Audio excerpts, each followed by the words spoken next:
अब बात करते हैं प्रधानमंत्री नरेंद्र मोदी के अरुणाचल प्रदेश के दौरे की। तो आज असम के दौरे के बाद पीएम अरुणाचल प्रदेश पहुंचने वाले हैं और यहां वे सेला टनल को राष्ट्र को समर्पित करने वाले हैं। इतना कि नहीं, आज के दिन पश्चिम बंगाल और उत्तर प्रदेश का दौरा भी प्रधानमंत्री नरेंद्र मोदी करने वाले हैं।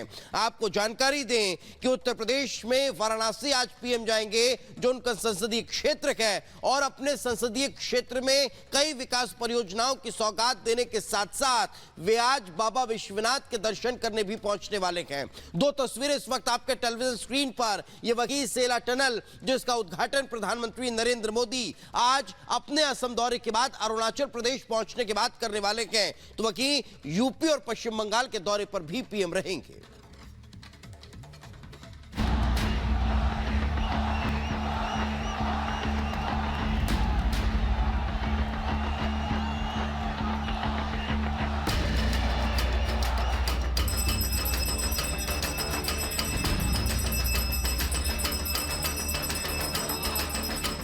पीएम मोदी आज ताबड़तोड़ 4 राज्यों का दौरा करेंगे और विकास की कई परियोजनाओं का लोकार्पण और शिलान्यास करेंगे।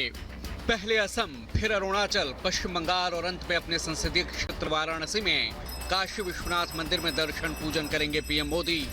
असम में काजीरंगा नेशनल पार्क में सफारी के बाद पीएम मोदी सबसे पहले अरुणाचल प्रदेश पहुंचेंगे और देश को कई विकास परियोजनाओं की मेगा सौगात देंगे। अरुणाचल में सुबह 10 बजे पीएम मोदी सबसे पहले सेला टनल राष्ट्र को समर्पित करेंगे। विकसित भारत विकसित पूर्वोत्तर कार्यक्रम में पीएम मोदी शामिल होंगे। इस कार्यक्रम में पूर्वोत्तर को 55,600 करोड़ की मेगा सौगात देने की तैयारी है। औद्योगिक विकास योजना उन्नति का भी लॉन्च किया जाएगा।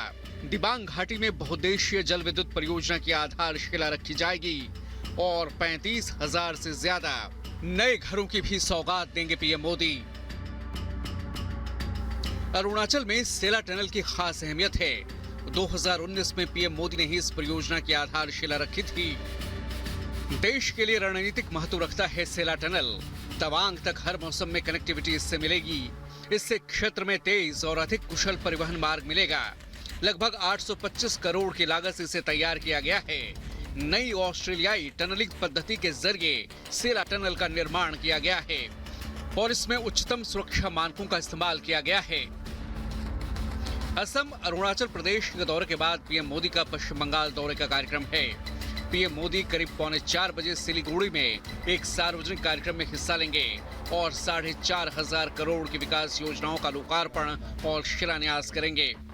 शाम 7 बजे पीएम मोदी वाराणसी पहुंचेंगे और सबसे पहले काशी विश्वनाथ मंदिर में दर्शन पूजन करेंगे।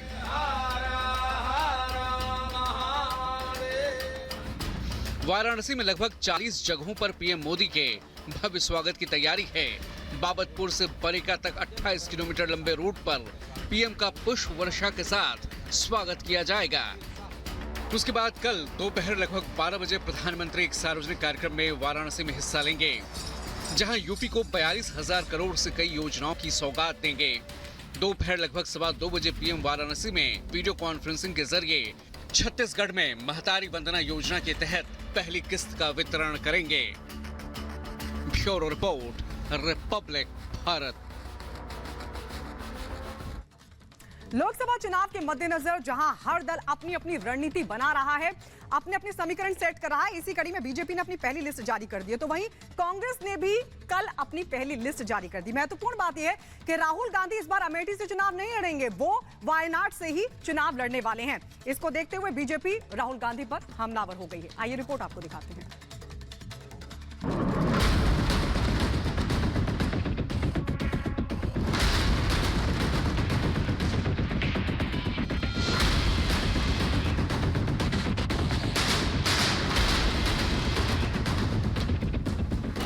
2024 की सियासी जंग का आगाज हो चुका है।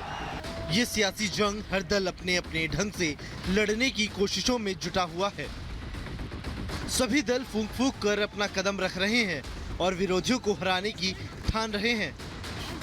बीजेपी जहां बहुत पहले ही ज्यादातर सीटों पर अपने उम्मीदवारों का ऐलान कर चुकी है, वहीं अब कांग्रेस ने भी कल अपने 39 उम्मीदवारों का ऐलान कर दिया है और पहली सूची जारी कर दी। पहली सूची में राहुल के वायनाड से लड़ने का ऐलान किया गया है और जैसे ही कांग्रेस की पहली सूची जारी हुई तभी बीजेपी ने राहुल पर तंज कसना भी शुरू कर दिया और सवाल किया, क्या राहुल डर गए? राहुल की अमेठी से दूरी ये दिखा रही है कि उन्हें पता है वहां उनका वोट बैंक खत्म हो चुका है। बीजेपी इसे राहुल का डर बता रही है। बीजेपी नेता अमित मालवीय ने सोशल मीडिया पर लिखा, वे अमेठी से चुनाव नहीं लड़ रहे, डर गए क्या? इसी के साथ बीजेपी नेता डीके सुरेश, जिन्होंने दक्षिण भारत को अलग देश घोषित करने की मांग की थी, उनको टिकट दिए जाने पर सवाल खड़ा कर दिया है। बीजेपी नेता एक एक कर राहुल को डरा हुआ बता रहे हैं। केंद्रीय मंत्री स्मृति ईरानी ने तो राहुल को खुली चुनौती दे डाली। स्मृति ईरानी ने राहुल गांधी को कहा कि हिम्मत है तो अमेठी से अकेले चुनाव लड़कर दिखाएं।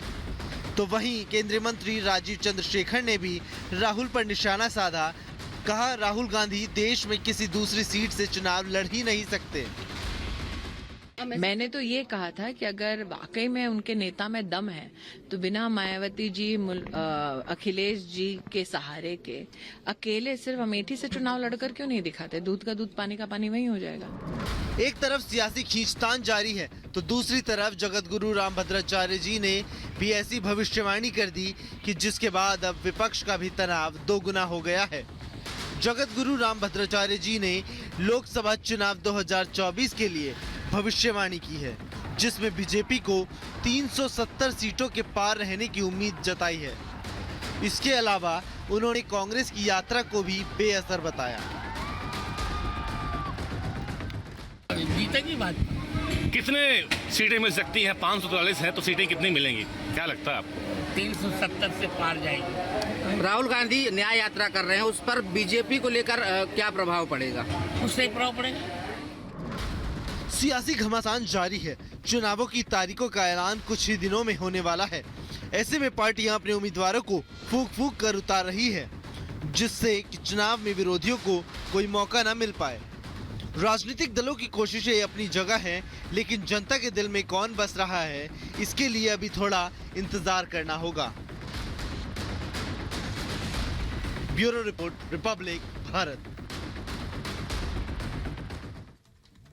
और अब बात बेंगलुरु कैफे ब्लास्ट की कर लेते हैं। इस बेंगलुरु कैफे ब्लास्ट मामले के आरोपी का एक और वीडियो वायरल हो रहा है। वीडियो सामने आ चुका है और अब उस वीडियो के आधार पर टीम जो है वो आम लोगों से मदद की मांग कर रही है, कह रही है कि आप जानकारी दो, 10 लाख का इनाम आप तक पहुंचाएंगे। देखिए 1 मिनट की रिपोर्ट। एनआईए ने बेंगलुरु के रामेश्वरम कैफे विस्फोट मामले से जुड़े संदिग्ध व्यक्ति का एक वीडियो जारी किया है और उसकी पहचान सुनिश्चित करने के लिए नागरिकों से मदद मांगी है। एजेंसी ने प्रासंगिक जानकारी वाले नागरिकों से info@blr.nia@gov.in पर ईमेल करने को कहा है। इसके अलावा एजेंसी ने 2 नंबर भी जारी किए हैं। बेंगलुरु में रामेश्वरम कैफे ब्लास्ट मामले में संदिग्ध को बल्लारी बस स्टैंड के पास बिना टोपी के देखा गया। बस स्टैंड में बिना टोपी के घूमता नजर आया था हमलावर। संदिग्ध हमलावर को अपना मुखौटा और चश्मा बरकरार रखते हुए चलते देखा गया। संदिग्ध पर 10 लाख रुपए का इनाम है। वहीं ब्लास्ट के बाद एक बार फिर और ज्यादा चमक दमक के साथ रामेश्वरम कैफे तैयार है। कैफे में सुरक्षा के लिहाज से ज्यादा सीसीटीवी लगाए गए हैं और वहीं ग्राहकों की एंट्री से पहले उन्हें मेटल डिटेक्टर से गुजारने की तैयारी है। Bureau report, Republic Bharat. और पाकिस्तान में आज राष्ट्रपति चुनाव होने वाले हैं। आसिफ अली जरदारी अगर आज जीत जाते हैं वो तो पाकिस्तान के वो 14वें राष्ट्रपति होंगे। हालांकि कहा जा रहा है कि उनकी जो जीत है वो लगभग तय है। 1 मिनट में पूरी खबर आपको दिखाती है। पाकिस्तान में आज होने वाले राष्ट्रपति पद के चुनाव में पूर्व राष्ट्रपति आसिफ अली जरदारी की जीत लगभग तय मानी जा रही है। अगर जरदारी चुनाव में जीत हासिल कर लेते हैं तो वो